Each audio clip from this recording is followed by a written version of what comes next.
Hello! In this video I will show you how to set up VPN on REALME 14.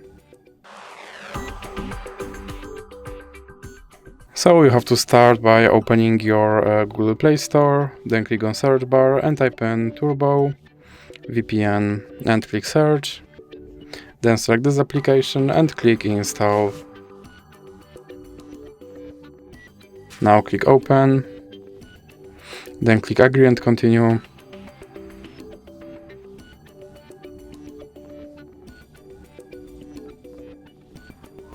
Now you can close this ad and click allow. Then click consent and click on this button to start your VPN and then click allow. Now you can close this ad, and as you can see I'm connected to VPN in Canada. So that's it for this video. If you liked it, please remember to leave a like and subscribe.